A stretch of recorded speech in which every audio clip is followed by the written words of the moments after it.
Melissa Shaw with the Investing News Network here at PDAC in Toronto. I'm here today with Jefferey Christian, Managing Partner with CPM Group. How did the conference go for you? I think I've been coming to the PDAC since the 80s, and I think this is the best, most productive one I've been to. Mm-hmm. And so we last spoke at VRIC in Vancouver, and a lot's happened since the year started. You mentioned the market at the time was due for a correction on February 5th.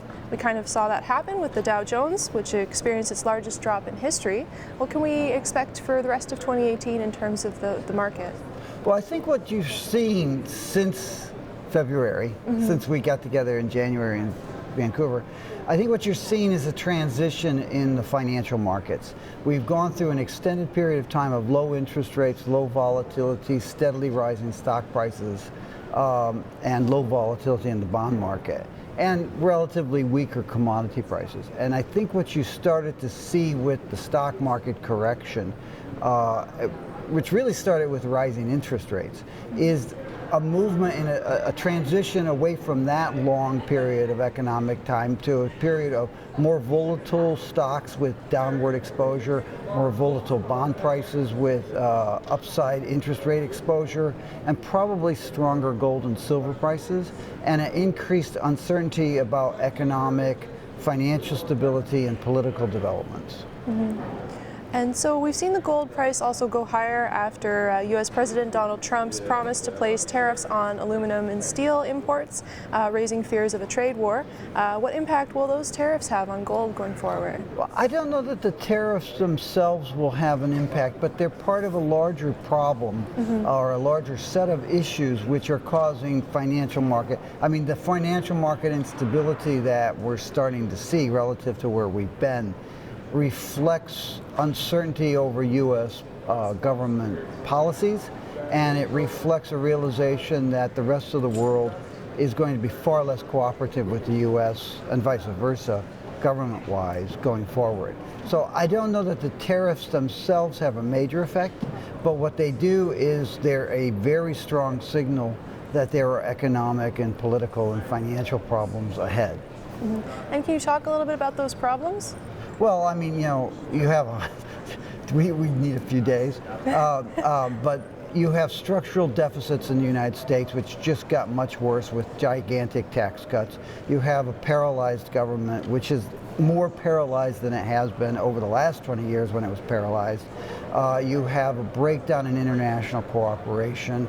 You have a breakdown in democratic processes. You have increased volatility in currency markets.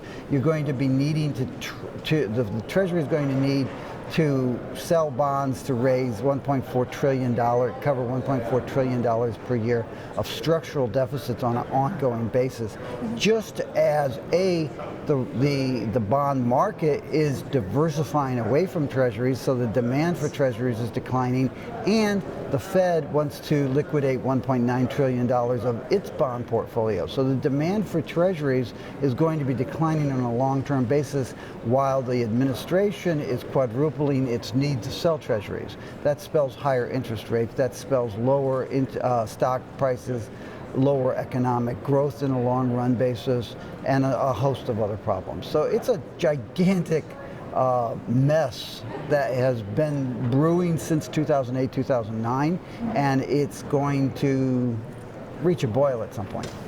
Do we know when that will be? Our best guess is 2022, 2024, but really it's a wet finger in the air. It's not a wet finger in the air. There are parameters. There are a lot of people who think it will come sooner, and quite frankly, it could come at any given time. In 2009, I was speaking with people from the People's Bank of China, and we were talking about what happened in 2007, 2008, and they said, the surprise was not that the global financial crisis and deep recession occurred. The surprise was that it occurred in 2008, because they and CPM Group all thought that it would occur later in 2009. So it's coming, you just don't know what occasions will trigger it to actually emerge. Right. And so, all of which is very good for gold and silver. Right, yeah, for sure. I was going to talk about that actually. So silver's kind of underperformed gold. You know, what can you expect to see there? And we know industrial demand is on the rise, for example. Silver's underperforming gold for a variety of reasons. Primarily, gold and silver prices really respond to investment demand. And industrial demand can rise all at once. It's not going to drive the silver price higher, right? What you need is investment demand. And in the silver market, you have investment demand running about 110 million ounces a year. No one really knows that because there's not good data. There's a lot of bad data out there that grossly misrepresents the reality of the silver market. But it's running about 110 million ounces. For silver prices to rise, investment demand has to rise to about 150, 160, 180 million ounces. We think it will at some point, and silver prices will rise. So that's the silver market component. And then you have a bigger issue, which is just that as investors look at the state of the world and say, I need alternative assets, I need to diversify the currency in which I'm storing my wealth away from my domestic currency into some gold and silver too. People prefer gold to silver. They prefer gold to silver for a variety of intrinsic reasons, and they also prefer gold to silver because there are people who are relatively effectively more effectively marketing gold to investors, while there's no one effectively marketing silver to investors. And on that note, I guess, what do you think of this idea of a gold-backed cryptocurrency or a silver-backed cryptocurrency? Cryptocurrencies are the antithesis of gold. I mean, gold is the ultimate tangible asset. Cryptocurrencies are a ledger item. They can disappear, they can be wiped out, they can be blocked, and so anybody who thinks that they can store their gold and silver in a cryptocurrency and get to it in a crisis, they're wrong. It's a lot of strong opinions on that point for sure. Yeah. And so, let's talk about platinum and palladium. It's kind of a tale of two markets. I've heard somebody said to me that they were going to be both pulling back. What's your view on those? I think on a short-term basis, gold, silver, platinum, and palladium will pull back in the second and third quarters. We look for prices to be a little bit more calm in the middle part of the year. But I think that platinum and palladium are grossly misunderstood also by the markets. There are a lot of people who think that the move from petroleum-based automotive propulsion to electric vehicles is going to come much faster than it's going to. The auto industry globally expects that electric vehicles, if they in fact emerge, are going to take decades to really take significant market share. But I think there are people who think that platinum and palladium are dead as catalytic converter use in automobiles, and that's not true. Our expectation is that at some point over the next decade, platinum and palladium prices could rise very sharply, expressly because they'll be continued to be used in autocats, but the South African supply is probably going to come under renewed constraints because of a variety of political, economic, and financial problems in the South African platinum industry. Is there anything else investors should look out for in terms of geopolitical risk? Oh gosh, there's so many. And at PDAC this morning, I'm speaking on Russian and Chinese perspectives on the world, as the PDAC seeks to have bigger, bolder presentations there.